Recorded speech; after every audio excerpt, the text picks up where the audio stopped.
Chères sœurs, chers frères, mesdames et messieurs, chers compatriotes, les citoyens ivoiriens sont en butte à la cherté de la vie, un problème récurrent ces dernières années. Ce problème est devenu très préoccupant dans notre nation ces temps-ci. Je voudrais exprimer ma solidarité au peuple de la Côte d'Ivoire et à chaque famille qui en souffre au quotidien. Nous devons suivre attentivement cette question et nous prononcer là-dessus dans les prochains jours. Mais aujourd'hui, toutes affaires cessantes, je vous propose d'intervenir dans la crise qui se déroule au Mali, notre voisin. Mesdames et messieurs, chers compatriotes, le mardi 23 février 2022, à Abidjan, j'ai entendu M. Enea Ibrahim Kamara, président du mouvement républicain du Mali, au cours d'une conférence de presse, annoncer la formation d'un gouvernement civil de transition le 27 février prochain en Côte d'Ivoire. Qu'est-ce à dire? La Côte d'Ivoire serait-elle en passe de devenir une base arrière pour une partie de l'opposition malienne? Mesure-t-on les conséquences qui pourraient en découler? Le constat est clair. La situation sociopolitique que vit le Mali nous interpelle individuellement et collectivement. En tant que voisins de ce pays, frères, et en tant qu'Africains. Cette situation a des implications multiples, tant au plan sécuritaire qu'au plan économique et qu'au plan social.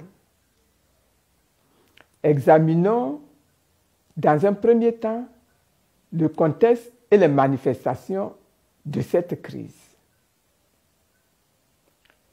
Depuis 1963, plusieurs rébellions venues du Nord ont plongé le Mali dans une situation d'instabilité quasi permanente.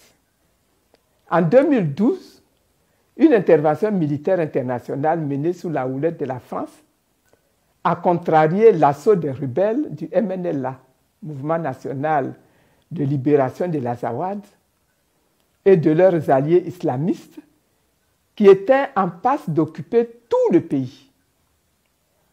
C'est dans ce contexte sécuritaire très difficile que le président Ibrahim Boubacar Keïta, dit IBK, a été élu.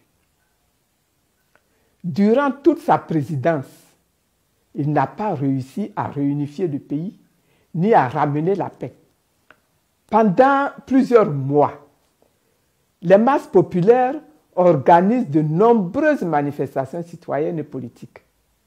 IBK est finalement renversé par un coup d'État militaire dirigé par le colonel Assimi Goïta et il démissionne le 19 août 2020.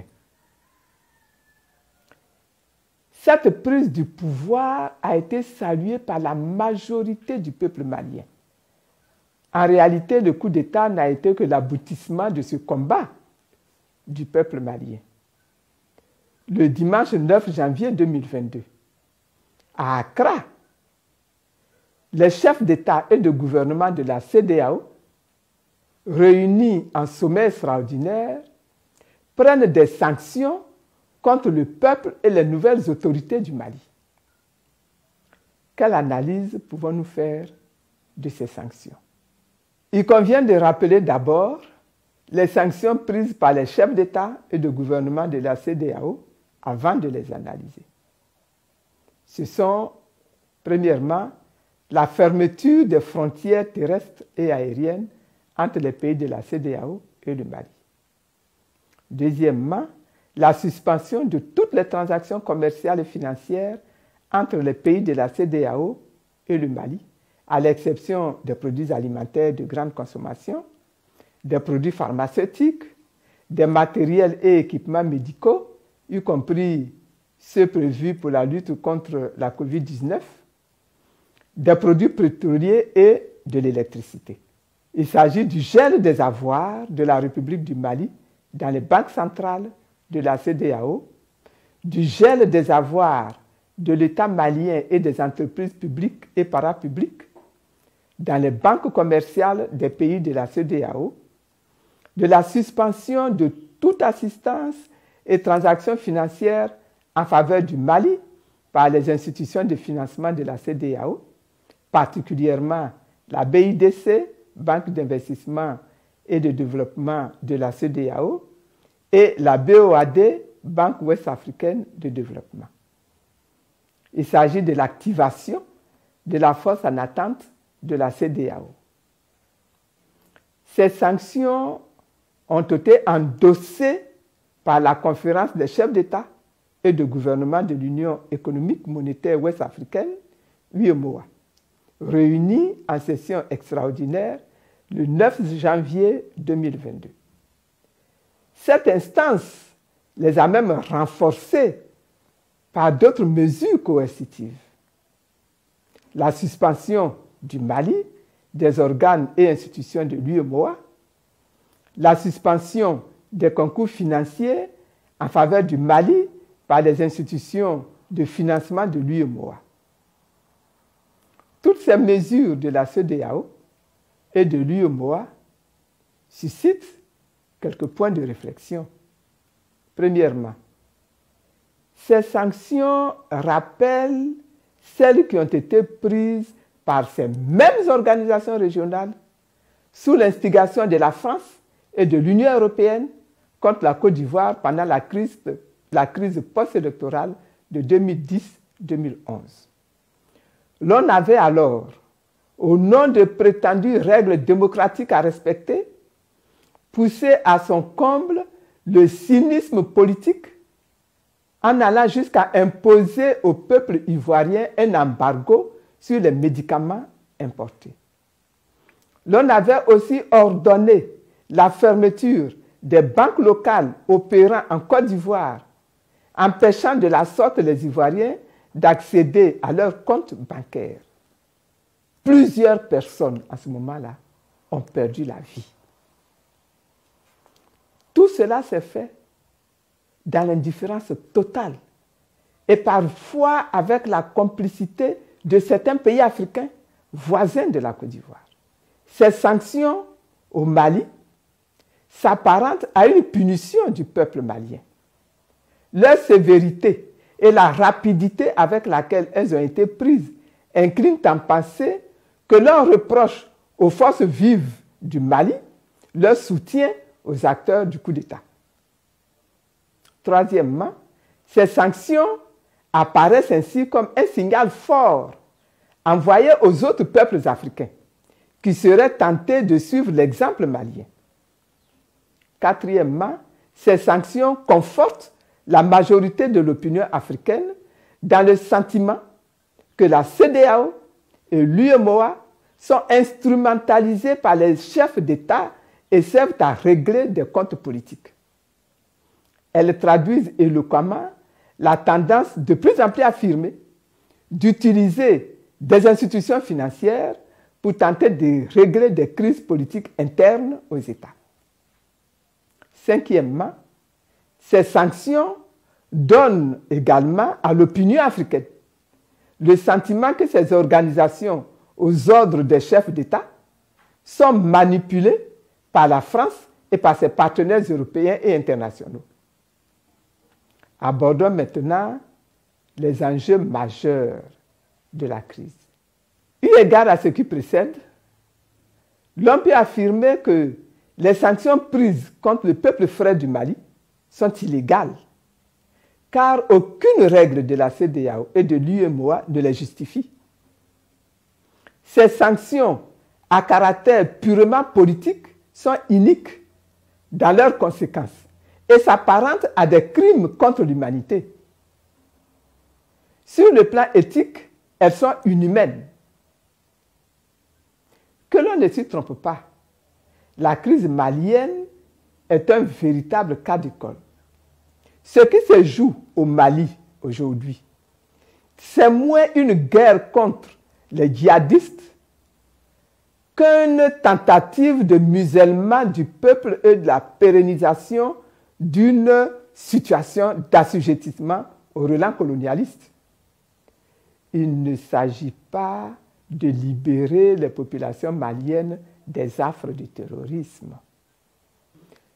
Les enjeux majeurs de cette crise se cristallisent autour de la problématique de la souveraineté du Mali et des ex-colonies africaines de la France qui, 62 ans après la proclamation de leur indépendance politique, subissent toujours le diktat des gouvernants français. Ces enjeux se déclinent comme suit. Premièrement, la crise malienne est d'abord et avant tout une bataille pour la transformation des relations entre la France et le Mali, entre cette ancienne puissance coloniale et ses anciennes colonies. Le peuple et les autorités de ce pays sont engagés dans une conquête des leviers géostratégiques nécessaires pour garantir une véritable indépendance de leur nation. Deuxièmement, la crise malienne est une opportunité que se donnent les autorités du Mali pour tirer le meilleur parti d'une mondialisation amplifiée des relations internationales. Ces autorités profitent ainsi du conflit qui l'oppose à la France pour faire appel à d'autres partenaires comme la Russie, la Chine, la Turquie, l'Iran, etc. Troisièmement, la crise malienne, c'est aussi l'exemple qui peut faire tache d'huile. Les cas de la Guinée et du Burkina Faso en sont l'illustration. Le désir de lutter pour la souveraineté des États de l'Afrique francophone couvre dans toutes les anciennes colonies africaines de la France. Et ce désir-là pourrait se généraliser. Aujourd'hui, la France, invoquant le caractère illégitime du régime militaire, a pris la décision unilatérale de retirer ses forces, de même que celles de ses partenaires du Mali. En effet, le 17 février 2022, le président français a annoncé le retrait des forces militaires Barkhane et Takuba du territoire malien. Cependant, on peut constater qu'elle ne se retire pas bien loin du théâtre des opérations, puisqu'elle compte se replier au Niger voisin pendant qu'elle s'incruste en Côte d'Ivoire. Au moment où cet autre épisode de la crise commence, le Mali, ce pays frère, a plus que jamais besoin de notre soutien sans réserve. Cette position de soutien que j'adopte ne contredit en rien mon attachement viscéral au principe de l'accession au pouvoir par les urnes. Mais il n'échappe à personne que dans l'histoire des peuples, à des moments critiques, l'armée a su parfois investir le champ politique pour justement créer les conditions d'exercice des droits démocratiques et des libertés fondamentales. C'est pourquoi, conformément à ma vision d'une Afrique digne, souveraine et prospère, j'affirme ma solidarité au peuple frère et aux autorités du Mali. Je rappelle qu'après des siècles d'esclavage, des décennies de colonisation et d'indépendance politique, toute velléité de recolonisation de l'Afrique contemporaine est inacceptable. Je déclare que le moment est venu de retirer du continent africain toutes les forces françaises. Je condamne fermement les sanctions inhumaines de la CEDEAO et de l'UEMOA contre les populations et les autorités maliennes. Je demande la levée le plus rapidement possible de toutes les sanctions contre le Mali, puisque j'observe déjà que la crise malienne impacte négativement notre pays. J'interpelle la France, l'Union européenne, l'Union africaine et l'ONU sur leurs responsabilités quant à la dégradation de la situation humanitaire au Mali. J'encourage le peuple et les autorités du Mali à continuer le combat pour l'accession du Mali à la souveraineté dans la cohésion et dans l'unité. J'appelle tous les peuples amis, épris de justice, de paix et de liberté, à aider le Mali et l'Afrique à s'assumer pleinement et à occuper la place qui leur revient de droit dans le concert des nations libres, démocratiques et souveraines. Je demande fortement à tous les Maliens habitant en Côte d'Ivoire de respecter notre pays, sa sécurité, sa tranquillité, sa paix, et de ne pas en faire la base arrière de leur combat. Je reste disposé et disponible pour contribuer à la cause du Mali. Que Dieu protège le Mali. Que Dieu bénisse la Côte d'Ivoire et que Dieu bénisse l'Afrique. Je vous remercie.